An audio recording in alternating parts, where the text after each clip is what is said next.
नमस्कार, मैं डॉक्टर रजनीश कुमार आप सभी का एक बार फिर से हार्दिक स्वागत करता हूं। प्रिय विद्यार्थियों, आज के वीडियो लेक्चर में हम चर्चा करेंगे साहित्य अकादमी पुरस्कार के ऊपर। इसके पहले हमने ज्ञानपीठ पुरस्कार के बारे में आप सभी से चर्चा की थी। उम्मीद है कि उस वीडियो को आप लोगों ने देखा होगा। आगे क्रम को बढ़ाते हुए हम साहित्य अकादमी पुरस्कार पर चर्चा करेंगे, जो कि आगामी यूजीसी नेट प्रवक्ता परीक्षाओं के दृष्टिकोण से महत्वपूर्ण हो सकता है। यूजीसी नेट के विद्यार्थियों को ऐसा न लगे कि उनके पाठ्यक्रम में पुरस्कार से संबंधित कुछ नहीं पढ़ना है, तो ये वीडियो उनके लिए उपयोगी नहीं हो सकता है। दूसरे एंगल से हम देखें तो ये वीडियो पुरस्कार से ज़्यादा महत्वपूर्ण है उन रचनाकारों और रचनाओं से परिचय प्राप्त करना जो कि हिंदी साहित्य में अपनी प्रसिद्धि के लिए जानी जाती हैं या फिर जाने जाते हैं। तो इस दृष्टिकोण से भी आपको देखना है। आमतौर पर विद्यार्थी कमेंट करते हैं कि सर हम कौन कौन सी चीज़ याद करें या पढ़ें जो परीक्षाओं में आ जाए। तो हमें पुरस्कृत रचनाओं को ध्यान देना भी बहुत ज़रूरी है। उसी प्रयास में आप सभी के साथ जुड़ा हूँ। उम्मीद है कि अंत तक देखेंगे और अपना रिवीजन भी करेंगे। तो आप देख रहे हैं कि साहित्य अकादमी पुरस्कार 1955 से दिया जा रहा है। अगर हम 2025 की बात करें तो इस पुरस्कार को दिए जाने का वर्ष लगभग 70 वर्ष हो चुके हैं। अब तक 67 बार पुरस्कार दिए जा चुके हैं। यानी कि आपको 2 पीढ़ियों के साथ इसको देखना है। बहुत सारे लोगों का जन्म 1955 में हुआ होगा, वो आज हमारे माता पिता या फिर दादा की कैटेगरी में होंगे। आगे जब हमारी पीढ़ी आएगी तो उसके तरफ भी हम संकेत करेंगे, यानी कि 1990 के बाद की जो पीढ़ी है वो हमारी पीढ़ी है। तो इस हिसाब से कोरिलेट करके भी हमें देखना है कि जब पुरस्कार दिए जा रहे थे तो हम इस दुनिया में कहाँ पर थे। ऐसे भी थोड़ा सा देखना है, तब आपको याद करने में आनंद आएगा, अपने को जोड़ने में अच्छा लगेगा। तो चलते हैं, एक नज़र हम डाल लेते हैं कि साहित्य अकादमी पुरस्कार कब से दिया जाने लगा और किन किन भाषाओं में दिया जाता है। जैसा कि हमने बतलाया कि सन 1955 से प्रत्येक वर्ष साहित्य अकादमी पुरस्कार दिया जाता है।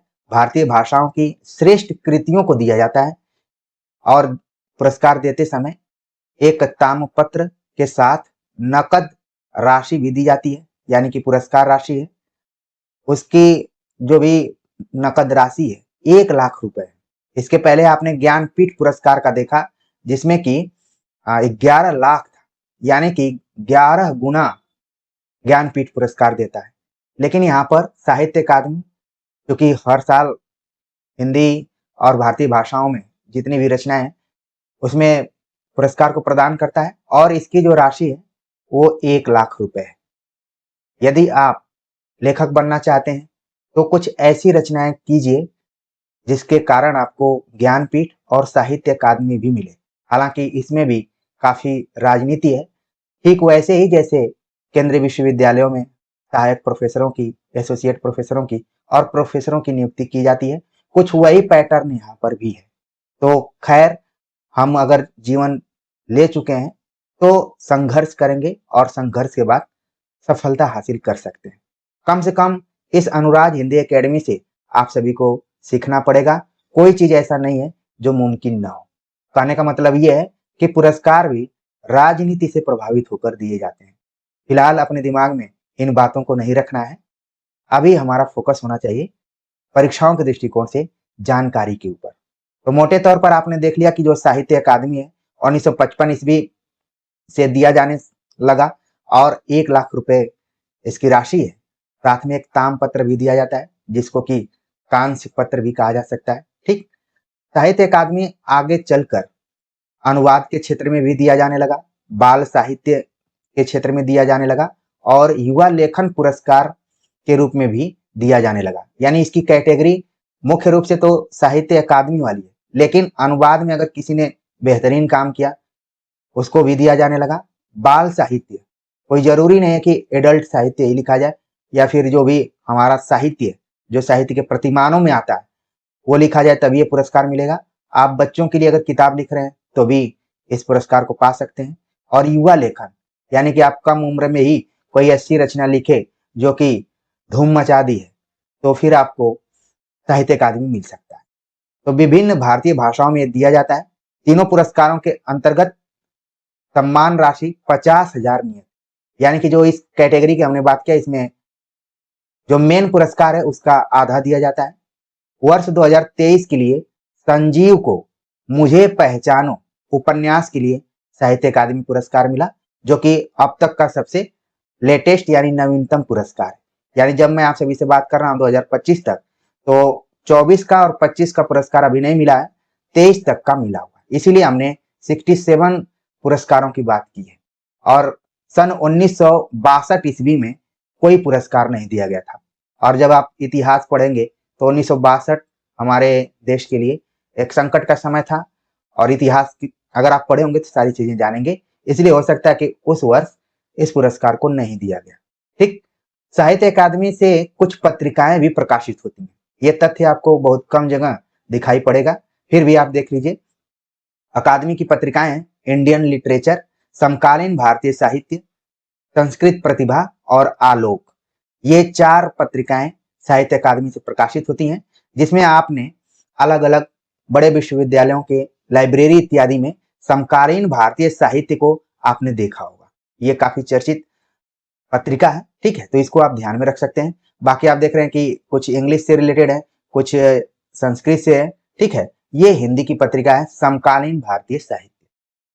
सवाल कभी भी पूछा जा सकता है कि समकालीन भारतीय साहित्य कहाँ से प्रकाशित होती है या फिर किस संस्था से जुड़ी हुई, ठीक। अब हम बात करेंगे कि 70 वर्षों में जो 67 पुरस्कार दिए गए वो कौन कौन से हैं और किन किन विधाओं में। प्रिय विद्यार्थियों, एक चीज आपको ध्यान में रखना है, हम भले साहित्य अकादमी पुरस्कारों की बात कर रहे हैं, लेकिन हमारा फोकस वहां पर भी होना चाहिए कि तैयारी करते समय किन चीजों पर हमें विशेष ध्यान रखना है। क्योंकि हिंदी साहित्य गद्य और पद्य दोनों काफी विस्तृत है, साथ में हमें व्याकरण पर भी जोर देना है, भाषा विज्ञान पर भी जोर देना है। इसके बीच आपको अगर ये जानकारी हो जाए कि पढ़ते वक्त फला लेखक रचना पर हमें ज्यादा फोकस करना है, तो उससे अच्छी बात कुछ नहीं हो सकती। तो चलते हैं, बात करते हैं कि जो साहित्य अकादमी पुरस्कार 1955 से शुरू होता है, तो सबसे पहला पुरस्कार 1955 में माखनलाल चतुर्वेदी की रचना हिम तरंगिणी पर दिया जाता है, जो कि काव्य विधा के अंतर्गत है। ये बड़ा इंपॉर्टेंट है, एग्जाम में पूछा जा सकता है कि हिम तरंगिणी किसकी रचना है या फिर किस विधा में, ठीक। तो यहाँ पर आपके लिए 4 क्वेश्चन, एक एक लाइन में 4 क्वेश्चन आपके तैयार हो रहे हैं। एक चीज आप बिल्कुल ध्यान में रखिए, बहुत ही महत्वपूर्ण विषय पर हम चर्चा कर रहे हैं। इसके बाद जो दूसरा पुरस्कार दिया गया, वासुदेव शरण अग्रवाल की रचना पद्मावत संजीवनी व्याख्या, जो कि व्याख्या विधा के अंतर्गत है। और इकलौती ऐसी विधा आप देखेंगे, तमाम आपने रचनाओं को पढ़ा होगा, लेकिन पद्मावत संजीवनी इकलौती एक रचना है जो कि व्याख्या विधा के अंतर्गत है। यानी कि पद्मावत की विस्तृत व्याख्या की है वासुदेव शरण अग्रवाल ने।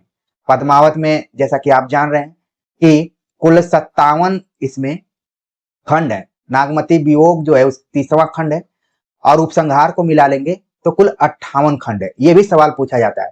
तो जब आपने पद्मावत देखा तो आपके दिमाग में तमाम चीजें गूंजना शुरू कर देना चाहिए कि हाँ, हमने पद्मावत में ऐसी ऐसी चीजों को पढ़ा हुआ है, ठीक। तो वासुदेव शरण अग्रवाल ने लिखा। अगला पुरस्कार मिला आचार्य नरेंद्र देव को, बौद्ध धर्म दर्शन, जो कि दर्शन के अंतर्गत रखा गया इसको। राहुल साकृत्यायन ने मध्य एशिया का इतिहास लिखा, जो कि इतिहास विषय के अंतर्गत है। रामधारी सिंह दिनकर को पुरस्कार मिला संस्कृति के 4 अध्याय, जो कि भारतीय संस्कृति विधा के अंतर्गत है। और जैसे ही हमने संस्कृति के 4 अध्याय की बात की, तो यूजीसी नेट का जो सिलेबस है वो आपके दिमाग में कौंध गया होगा। और हमने इसको रेड क्यों लिखा हुआ है, इसलिए लिखा है, जितने भी रेड आप देखेंगे अब वो कॉमन है, उनको ज्ञानपीठ पुरस्कार भी मिला है और साहित्य अकादमी भी मिला है। ये बहुत सौभाग्यशाली लोग हैं कि उनको 11 लाख रुपया भी मिला और 1 लाख रुपया भी मिला। शुरुआती दौर में कुछ पैसे कम थे, लेकिन अब जब वर्तमान में किसी को साहित्य अकादमी मिलता है तो 1 लाख रुपया मिल जाता है, ठीक है। तो रामधारी सिंह दिनकर को संस्कृति के 4 अध्याय पुस्तक पर मिला। और एक कितनी महत्वपूर्ण पुस्तक है, 4 अध्यायों में पूरा भारतीय इतिहास के बारे में चर्चा की गई है। अगला पुरस्कार दिया गया सुमित्रा नंदन पंत को कला और बूढ़ा चांद पर, जो कि काव्य के अंतर्गत है। भगवती चरण वर्मा को भूले बिसरे चित्र उपन्यास पर साहित्य अकादमी दिया गया। 1962 में जो हमने बतलाया कि इस बार नहीं पुरस्कार दिया गया था, कुछ खास कारण रहे होंगे। इसके बाद अमृत राय को प्रेमचंद कलम का सिपाही, जो कि जीवनी विधा में, इस पर पुरस्कार दिया गया। सच्चिदानंद हीरानंद वात्स्यायन अज्ञेय को आंगन के पार द्वार काव्य पर साहित्य अकादमी दिया गया और इनको ज्ञानपीठ भी मिला। ठीक है, आगे चलकर डॉक्टर नगेंद्र को रस सिद्धांत, जो कि आलोचना यानी विवेचना के अंतर्गत उनका ग्रंथ है। कई बार यह सवाल पूछा जाता रहा है कि रस सिद्धांत किसने लिखा। एक होमवर्क है आप लोगों के लिए कि रस मीमांसा किसने लिखा, यह भी खूब सवाल पूछा जाता है। ठीक है, जैनेन्द्र कुमार की रचना मुक्तिबोध पर उनको साहित्य अकादमी दिया गया, जो कि उपन्यास विधा के अंतर्गत है। अमृतलाल नागर अमृत और विष नाम से उपन्यास लिखा, जिस पर कि साहित्य अकादमी मिला। हरिवंश राय बच्चन को साहित्य अकादमी मिला। दो चट्टाने नामक जो उनका काव्य है उस पर मिला। श्रीलाल शुक्ल को राग दरबारी पर साहित्य अकादमी मिला, जो कि उनका उपन्यास रहा है। और श्रीलाल शुक्ल को कंबाइंड अमरकांत के साथ ज्ञानपीठ भी मिला था। ठीक है, जब ज्ञानपीठ में पढ़ा रहा था तो बहुत सारे बच्चों ने कहना शुरू कर दिया कि सर आप तो सीरियल नंबर केवल 11 दिया हुआ है और आप 12 बता रहे हैं। बहुत ही माइनर आपको ध्यान देने की जरूरत है, क्योंकि मानवीय त्रुटियां हो जाती हैं लेकिन हर बार नहीं होती हैं, बहुत ही अलर्ट होकर चीजें बनाई जाती हैं। तो श्रीलाल शुक्ल को राग दरबारी उपन्यास पर मिला। रामविलास शर्मा को निराला की साहित्य साधना, जो कि जीवनी विधा में लिखी गई है, उस पर साहित्य अकादमी मिला। और साहित्य निराला की साहित्य साधना कितने खंडों में कब कब प्रकाशित हुई है, ये सारी चीजें जैसे यहाँ पर उच्चरित किया जा रहा है, ध्वनित किया जा रहा है, तुरंत आपके दिमाग में आना चाहिए। अगर सीरियसली आप तैयारी कर रहे हैं तो आ भी रहा होगा, बहुत सारे बच्चों के दिमाग में आ रहा होगा जो हमारे पढ़ाने की शैली को अच्छे से जानते हैं। अगला पुरस्कार नामवर सिंह को मिला, कविता के नए प्रतिमान। कविता के नए प्रतिमान आलोचना विधा की रचना है। इसी से मिलती जुलती एक और रचना है नई कविता के प्रतिमान, उसके आलोचक अलग हैं। कई बार ये भी सवाल पूछ लिया जाता है, इसलिए अंतरों को ध्यान में रखें। नामवर सिंह की जो आलोचनात्मक पुस्तक है उसका नाम है कविता के नए प्रतिमान। भवानी प्रसाद मिश्र को बुनी हुई रस्सी पर साहित्य अकादमी मिला, जो कि उनका काव्य है। हजारी प्रसाद द्विवेदी को आलोक पर्व निबंध पर पुरस्कार मिला। और कई बार तो पूछ लिया जाता है कि आलोक पर्व जो निबंध है ये कब प्रकाशित हुआ था। हमने यहाँ पर प्रकाशन वर्ष नहीं लिखा है, लेकिन आप जब तैयारी कर रहे हैं तो जरूर फोकस कीजिएगा। जो भी यहाँ पर ग्रंथ हैं आगे कभी और इस पर हम लिख दिया करेंगे, लेकिन समय को ध्यान में रखते हुए हम नहीं लिख पाए। ठीक है, लेकिन आप कम से कम ध्यान दीजिए कि फला जो भी साहित्य अकादमी से पुरस्कृत रचनाएं कब प्रकाशित हुई, थोड़ा सा मेहनत करना पड़ेगा। अगला पुरस्कार मिला शिवमंगल सिंह सुमन को मिट्टी की बारात, जो कि काव्य विधा के अंतर्गत है। भीष्म साहनी को तमस उपन्यास पर साहित्य अकादमी मिला। यशपाल को मेरी तेरी उसकी बात, जो उनका उपन्यास है, उस पर साहित्य अकादमी मिला। शमशेर बहादुर सिंह को चुका भी हूं मैं नहीं काव्य पर साहित्य अकादमी पुरस्कार मिला। एक चीज ध्यान में रखना है कि शमशेर बहादुर सिंह का सप्तक से भी संबंध रहा है। जितने एंगल से आप किसी भी लेखक को देखेंगे आपकी तैयारी उतनी महत्वपूर्ण होती जाएगी। तो कम से कम यहाँ पर रचनाओं, रचनाकारों और विधाओं को बिल्कुल ध्यान में रखिए, और वर्ष अगर ध्यान में रख लेते तो उससे बेहतर चीज कोई नहीं हो सकती। ठीक है, भारत भूषण अग्रवाल को पुरस्कार मिला उतना वह सूरज है काव्य के अंतर्गत। सुदामा पांडे धूमिल को पुरस्कार मिला कल सुनना मुझे काव्य पर मिला। और आप जानते हैं कि यूजीसी नेट के सिलेबस में भी धूमिल की कई कविताएं लगी हुई हैं। कृष्णा सोबती को जिंदगी नामा जिंदा रुख उपन्यास पर, कई बार जिंदगी नामा इतना ही दूर बोला जाता है, लेकिन इसका पूरा नाम क्या है, जिंदगी नामा जिंदा रुख, जो कि उपन्यास है, उस पर साहित्य अकादमी मिला। त्रिलोचन को ताप के ताए हुए दिन काव्य पर साहित्य अकादमी मिला। त्रिलोचन का वास्तविक नाम क्या है, यह भी कई बार सवाल पूछा जाता है, इसलिए आप बिल्कुल ध्यान में रखिए। हरिशंकर परसाई को उनके व्यंग्य विकलांग श्रद्धा का दौर पर पुरस्कार मिला। सर्वश्रेष्ठ दयाल सक्सेना की कविता खूंटियों पर टंगे लोग पर साहित्य अकादमी मिला। रघुवीर सहाय की कविता या काव्य संग्रह लोग भूल गए हैं पर साहित्य अकादमी मिला। निर्मल वर्मा के कहानी संग्रह पर, ध्यान रखना है कि अभी तक तमाम काव्य संग्रहों पर बात की जा रही थी, अभी ये पहला आप देख रहे होंगे किसी के कहानी संग्रह पर उसको साहित्य अकादमी पुरस्कार मिला है, कौवे और काला पानी। ठीक है, तो इसको आप ध्यान रखिए। और निर्मल वर्मा उन साहित्यकारों में है जिनको की ज्ञानपीठ पुरस्कार भी मिला हुआ है। केदारनाथ अग्रवाल को अपूर्वा नामक काव्य संग्रह पर साहित्य अकादमी मिला। श्रीकांत वर्मा को मगध काव्य संग्रह पर साहित्य अकादमी मिला। नरेश मेहता को उनके काव्य संग्रह अरण्या पर साहित्य अकादमी मिला। केदारनाथ सिंह को उनके काव्य संग्रह अकाल में सारस पर साहित्य अकादमी मिला। तमाम महत्वपूर्ण रचनाएं यहाँ पर आपको दिखाई पड़ रही होंगी। भले आपने बहुत सारी रचनाओं को याद किया होगा, अपने दिमाग में रखा होगा, लेकिन अगर इसको नहीं रखते हैं तो कहीं ना कहीं आप गलती कर रहे हैं। आप केवल रचनाओं से परिचित नहीं हो रहे हैं बल्कि उनकी विधाओं से भी परिचित हो रहे हैं। और साथ में जो कॉमन ऐसे साहित्यकार रहे हैं जिनको कि ज्ञानपीठ और साहित्य अकादमी मिला है, उनके बारे में भी जानकारी आपको हो रही है। अब हम लोगों का दौर शुरू होता है, यहाँ से हम लोगों का दौर शुरू हो जाता है। हो सकता है कि बेरोजगारी के दौर में बहुत सारे ऐसे विद्यार्थी होंगे जो इस एरा के पहले भी हो सकते हैं। अगर होंगे तो अब मुझे काफी वही कहा जा सकता है कि अनलकी ही कहा जा सकता है। बहुत सारे मौके आए होंगे, कुछ कुछ नंबरों से रुक गया होगा उनका। ठीक है, तो हमने शुरू में ही कहा कि इसमें 2 पीढ़ियों का समायोजन है शुरुआत में। अब शुरू होता है दूसरी पीढ़ी का। शिव प्रसाद सिंह नीला चांद नाम का उपन्यास लिखा। इस समय हम लोगों को होश हवास नहीं रहा होगा अभी तो। मैं अगर अपने से जोड़कर देखूं तो इसी समय जन्म भी हुआ था। गिरिजा कुमार माथुर मैं वक्त के हूं सामने काव्य पर उनको साहित्य अकादमी मिला। गिरिजा कुमार माथुर का भी सप्तक से संबंध है। गिरिराज किशोर को उनके उपन्यास ढाई घर पर यह पुरस्कार मिला। विष्णु प्रभाकर के उपन्यास अर्धनारीश्वर पर साहित्य अकादमी मिला। अशोक वाजपेयी कहीं नहीं वहीं काव्य पर पुरस्कार मिला साहित्य अकादमी। कुंवर नारायण इनका भी संबंध है सप्तक से, कोई दूसरा नहीं काव्य संग्रह पर इनको मिला। सुरेंद्र वर्मा मुझे चांद चाहिए उपन्यास पर साहित्य अकादमी मिला सुरेंद्र वर्मा को। लीलाधर जगूड़ी के काव्य संग्रह अनुभव के आकाश में चांद पर मिला। अरुण कमल नए इलाके में इनके काव्य संग्रह नए इलाके में इनको साहित्य अकादमी मिला। विनोद कुमार शुक्ल ये वही विनोद कुमार शुक्ल हैं जिनको कि 2024 59वां ज्ञानपीठ पुरस्कार मिला। उनको साहित्य अकादमी पुरस्कार भी मिला। दीवार में एक खिड़की रहती थी उपन्यास पर।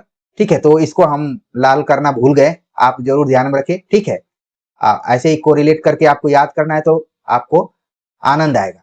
मंगलेश डबराल के काव्य संग्रह हम जो देखते हैं पर साहित्य अकादमी मिला। अलका सरावगी के उपन्यास कली कथा वाया बाईपास पर साहित्य अकादमी मिला। राजेश जोशी के काव्य संग्रह 2 पंक्तियों के बीच पर साहित्य अकादमी मिला। कमलेश्वर के उपन्यास कितने पाकिस्तान पर साहित्य अकादमी मिला। वीरेन डंगवाल दुष्चक्र में सृष्टा काव्य संग्रह पर साहित्य अकादमी मिला। इसको बिल्कुल ध्यान में रखिए, कई बार पूछ लिया जाता है। मनोहर श्याम जोशी कयाप नामक उपन्यास पर इनको साहित्य अकादमी मिला। अब हमारे बीए का दौर शुरू हो गया यहाँ से। ठीक है, यहाँ पर मुझे याद आता है कि जब मैं बीए फर्स्ट ईयर में था बीएचयू में, तो हमारे एक प्रोफेसर ज्ञानेंद्र पति के बारे में चर्चा कर रहे थे और वो बता रहे थे कि उनको इस बार का साहित्य अकादमी पुरस्कार मिला है। तो उतना मुझे नहीं समझ में आता था, मुझे लगता था कि इनको सिलेबस का चीज पढ़ाना चाहिए, तो पता नहीं कहाँ से पुरस्कार की बात कर रहे हैं। लेकिन नहीं पता था कि आगे चलकर यही सभी हमारे भाग्य को निर्धारित करेंगे, एक एक प्रश्न के रूप में आएंगे। तो ज्ञानेंद्र पति अभी भी बीएचयू इत्यादि जाते रहते हैं और उस जमाने में तो और जाते रहे होंगे। 2006 में इनको ज्ञानेंद्र पति को संशयात्मा काव्य संग्रह पर साहित्य अकादमी मिला। और यहाँ से फिर हम ध्यान देना शुरू कर दिए कि हर साल 2007 में अमरकांत को इन्हीं हथियारों से उपन्यास पर साहित्य अकादमी मिला। फिर गोविंद मिश्र को कोहरे में कैद रंग उपन्यास पर मिला। कैलाश वाजपेयी हवा में हस्ताक्षर काव्य पर साहित्य अकादमी मिला। ठीक है, अब हम एकदम से परिपक्व हो गए थे जो हमारी पीढ़ी के लोग हैं। जब हम बोल रहे हैं तो आप सभी इसमें भी आ जा रहे हैं। ध्यान देना शुरू कर दिए कि किस साल किसको पुरस्कार दिया जा रहा है, काफी अलर्ट थे। 1955 से लेकर 2000 तक उतना हम लोगों की याददाश्त नहीं थी, लेकिन बाद में जैसे जैसे जैसे बढ़ते गए और हिंदी को अपने करियर के रूप में रखना शुरू किए, तब से थोड़ा ध्यान देना शुरू किए। अब हमारी यात्रा पहुंच चुकी थी जेएनयू तक, ठीक है। वैसे तो 2009 में ही हम पहुंच गए थे, ठीक है। तो यहाँ पर हम ध्यान देना शुरू कर दिए कि कैलाश वाजपेयी हवा में हस्ताक्षर, वैसे हम लोग हस्ताक्षर कागजों पर करते हैं, डिजिटल मोड में भी है, लेकिन हवा में हस्ताक्षर काव्य संग्रह किसका है, कैलाश वाजपेयी का। उदय प्रकाश की कहानी, आप देख रहे हैं कि निर्मल वर्मा के बाद ये दूसरी ऐसी रचना है कहानी जिसको कि साहित्य अकादमी मिला। उदय प्रकाश मोहनदास पर साहित्य अकादमी मिला। काशीनाथ सिंह रेहन पर रघु उपन्यास पर इनको साहित्य अकादमी मिला। और बड़े संयोग की बात है कि ऊपर हमने नामवर सिंह के बारे में भी देखा, यानी कि दो बंधुओं को पुरस्कार मिला हुआ है। बहुत ही लक की बात है कि एक ही परिवार के दो लोगों को साहित्य अकादमी मिला होगा, ये भी रिकॉर्ड है। तो इसलिए आप ध्यान रखिए कि 2011 में काशीनाथ सिंह के उपन्यास रेहन पर रघु उपन्यास पर साहित्य अकादमी मिला, ठीक। चंद्रकांत देवताले को एक काव्य संग्रह पत्थर फेंक रहा हूं पर साहित्य अकादमी मिला। मृदुला गर्ग के उपन्यास मिलजुल मन पर उनको साहित्य अकादमी मिला। रमेश चंद्र शाह के उपन्यास विनायक पर साहित्य अकादमी मिला। रामदरस मिश्र के काव्य संग्रह आग की हंसी पर इनको साहित्य अकादमी पुरस्कार मिला।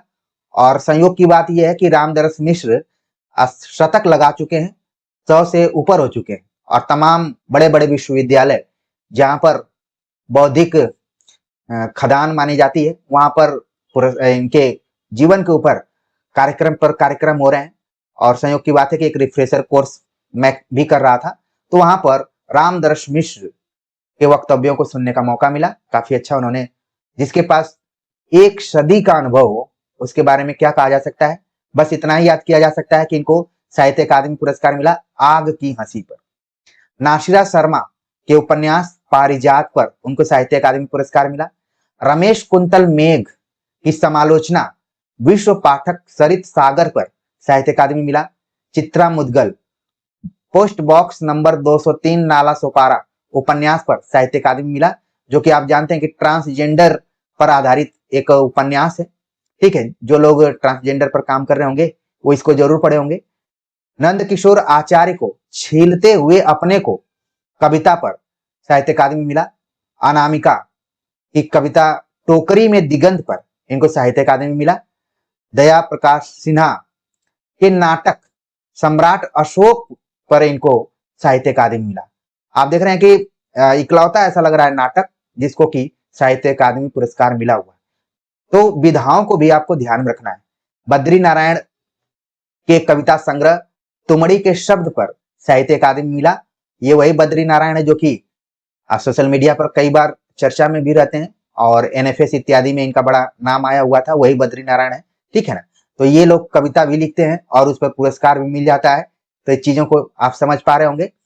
संजीव कुमार के उपन्यास मुझे पहचानो पर इनको साहित्य अकादमी पुरस्कार मिला, जो कि अब तक का लेटेस्ट नवीनतम साहित्य अकादमी पुरस्कार है। यानी कि 2024-2025 की जब भी जानकारी होगी हम आप सभी से साझा करेंगे। इसकी पुष्टि के लिए हमने साहित्य अकादमी की वेबसाइट को भी खंगाला और देखा कि साहित्य अकादमी की वेबसाइट तो 2015 के बाद अपडेट ही नहीं है। तो क्या कमी है वहां पर, कर्मचारी नहीं है या फिर कोई अपडेट करने वाला नहीं है, भी चिंता की बात है, ठीक है। तो कर देना चाहिए। ये वीडियो अगर साहित्य अकादमी तक पहुंचती है तो जरूर उसको अपडेट करें तो सही रहेगा, ठीक है।